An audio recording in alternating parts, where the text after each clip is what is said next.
ballaaran oo hogaaminaya gudoomiyaha golaha wakiilada Soomaaliland ahna gudoomiyaha xisbiga mucaaradka ee wadani Cabdiraxmaan Maxamed Cabdilaahi Ciro ee weeriyaan saraakiil sare ka tirsan xisbigaasi xildhibaano ka tirsan labada gol ee Soomaaliland ayaa galabta si heersare loogu soo dhaweeyay magaalada Burco ee xarunta gobolka Togdheer waxaana soo dhaweyntoodan qayb laxaad ka qayb qaatay madaxda iyo taageerayaasha ka tirsan xisbiga mucaaradka ee wadani oo horkacayo gudoomiye ku xigeenka xisbiga wadani Axmed Muumin Saad isla markaasina watay gaadiid tiro badan waxaana gudoomiyaha waftigiisani kaga hortageen duleedka degmada Qoyto dhinaca waqooyi kaga beegan magaalada Burco ee xarunta gobolka Togdheer alalaas iyo soo dhaweyn kadib markii uu gudoomiyuhu soo gaaray degmada Qoyto waxa uu mid u gacan qaaday madaxda iyo taageerayaasha halkaasi ku soo dhaweeyay waftigani waxaana hadalla soo dhaweyn ka soo jeediyay gudoomiye ku xigeenka xisbiga mucaaradka ee wadani Axmed Muumin Saad iyo xogayaha guud ee xisbigaasi Maxamed Cabdilaahi Urcade oo iyagu muddo 5 cisho safar shaqo ku joogay magaalada Burco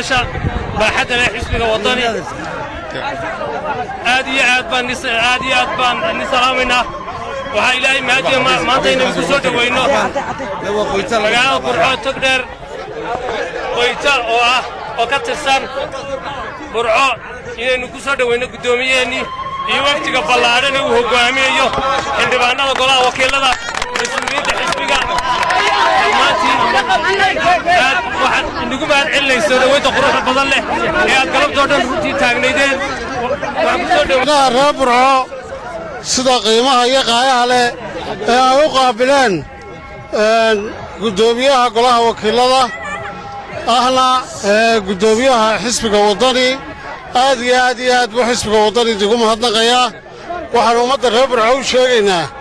inaan gudoomiyuhu u socon ololo siyaasadeed ee uu socdo inuu diiwaangelinta qaranka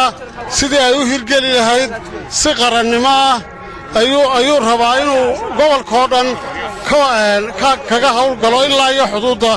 u soo gaadho tuulo u tago gobolka Togdheer kollaba samayn maayo gudoomiyuhu sidii gudoomiyihii ka horreeyey kulmiye uu ololeynayay oo arkaysaan stiikars ma laha wax stiikara lama samayn sawir gudoomiyuhu leeyahay wuu diiday stiikars buu diiday soo dhaweyn dadka ka baxsan marna layma samayn kara buu yidhi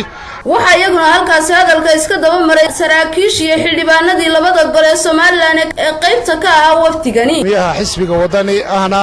madaxweynaha mustaqbalka Soomaaliland ee dhow insha Allah taala waxaan u soconaa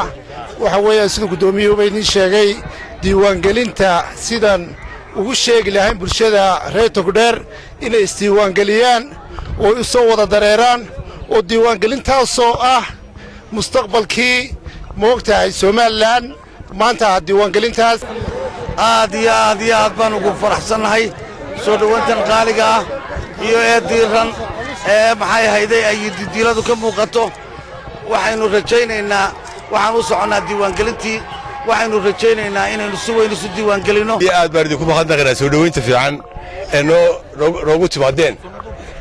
arrinka loo socdayna waxay ugu dambeyntiina gudoomiyaha golaha wakiilada Soomaaliland ahna gudoomiyaha xisbiga mucaaradka ee wadani mudane Cabdiraxmaan Maxamed Cabdilaahi Ciro ayaa halkaasi ka soo jeediyay khudbado dhinacyo badan taabanaysa isu dhan ee magaalada Burco iyo Qoyto iyo degmada Qoyto waan u mahadnaqaynaa waxaan ugu mahadnaqaynaa soo dhaweynta wanaagsan ee qalbiga xaadan ee kalgacalku ka muuqdo ee inaga hor yimaadeen baan ugu mahadnaqaynaa waa mahadsantii walaalayaal waxaannu idinku nimi inaannu idinkala qayb qaadanno mashruuca qaran ee diiwaangelinta annagu umaanaan iman inaannu halka ka hololayno waana aragtaanoo ciidan ma wadaanno koofiyad cas ma wadanno tawaagi ma wadanno waxaannu doonaynaa inaannu Burco kolba xaafad seexanno oo shacbiga Burco midayno haddii ilaahay ka dhigo oo xuduudka iyo meel kastoo diiwaangelintu ka socoto marro oo hubinno in diiwaangelinta sidii loogu talagalay u hirgashay gabagabadii waxaa loo soo galbiyay gudaha magaaladani Burco iyadoo uu habeenkan caawa ku hoyday hotel balaase magaaladani Burco oo barwaaqadan Maxamed shabakada caalamiga Wadweyne News magaalada Burco.